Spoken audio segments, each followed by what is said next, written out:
Hi, it's Mag.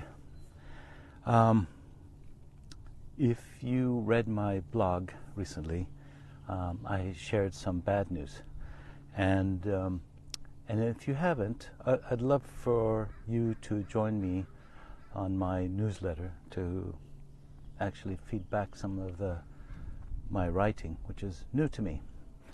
But really, what I wanted to share with you about bad news was my trip to San Francisco. And okay, I'm being a little bit cheeky, but we went to San Francisco to listen to Dr. Matthew Walker, who's one of the celebrities in the sleep science, neuroscience world. And I, have read his book and wanted to meet him, which I did. But the bad news was that he started with the idea of testicles. Okay, not what we expected to hear from a neuroscientist. But he said that men who slept 4 to 5 hours a night. Oh, sorry about all that.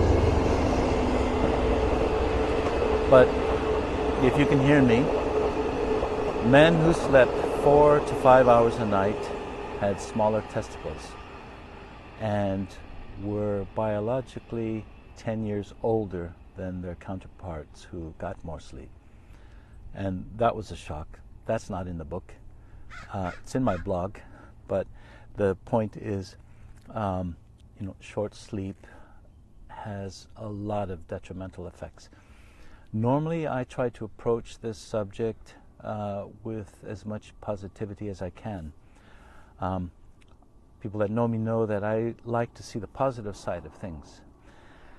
And but I've begun to think about maybe we also have to talk about some of the not so positive, the bad news, which is the shorter you sleep, the shorter your life is. I shared with you earlier that I live with my parents now, and I came back to America to look after them. Little did I know what a challenge that would be. I'm challenged with it every day.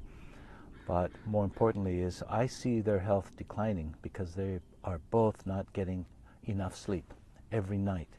So it's challenging to see that, to experience it, because here I am trying to help others with this challenge of sleep, and I can't help my own parents. I can see the detrimental effects. And Dr. Walker talked about how sleep has affected the educational system, how it affects aging and learning and memory. In fact, I was just reading an article about Brave New World. I don't know if you've read that book. I haven't.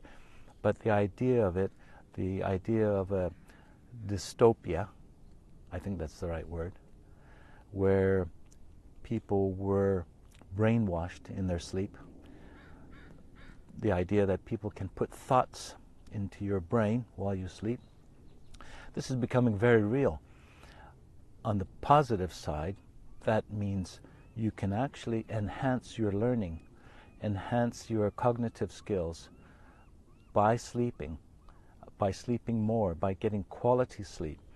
And he went on to talk about studies that were done with the school start times in Minnesota a few years back.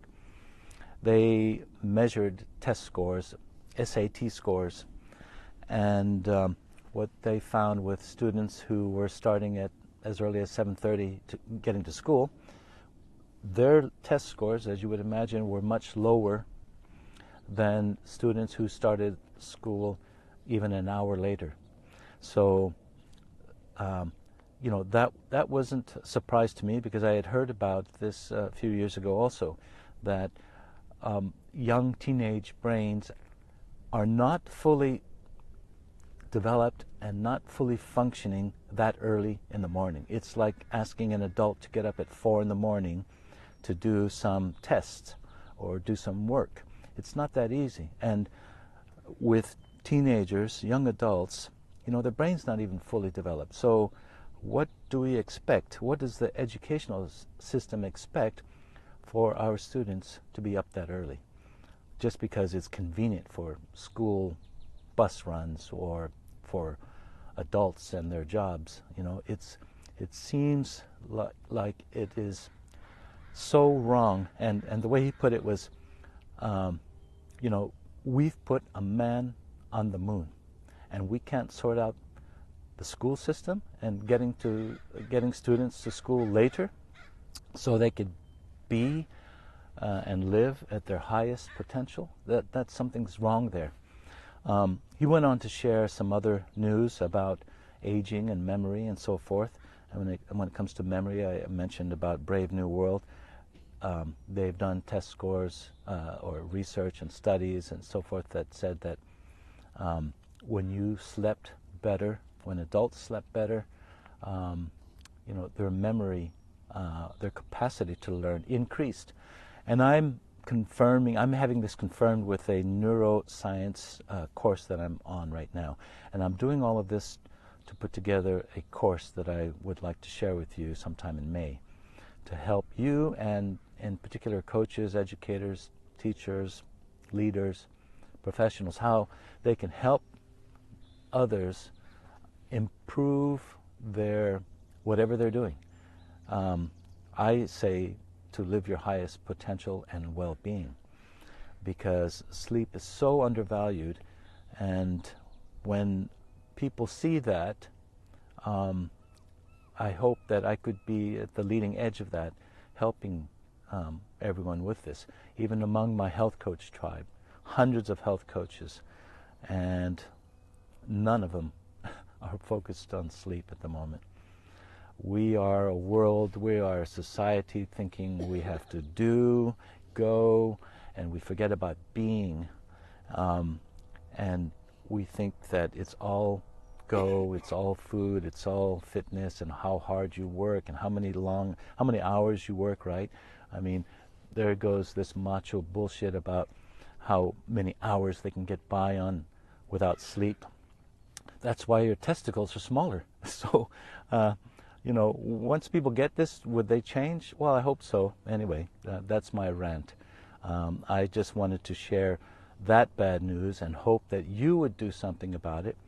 And if you happen to be in the Seattle area this Saturday, a coach from Denver is coming, and we're going to present a little workshop.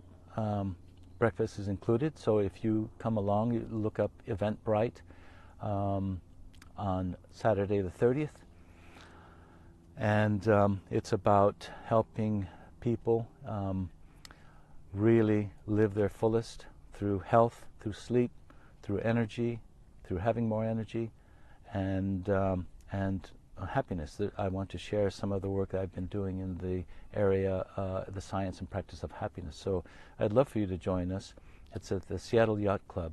But look at it on my Facebook page, because I've been posting it there, and look at my friend Elaine Nolt, and come join us Saturday. Afterwards, some of my colleagues, we're hoping to get together. So stay tuned. I'll let you know where and when exactly. But anyway, I hope you got something out of the bad news. I'm wondering from you if bad news is what you want to hear, or do I keep sharing only the good news? I think I have to share both. But for now, I'll leave you with that. Get some sleep, get some rest. I really appreciate it. And I appreciate your time and energy. All right. Cheers. Have a beautiful day wherever you are. Bye, Carmen.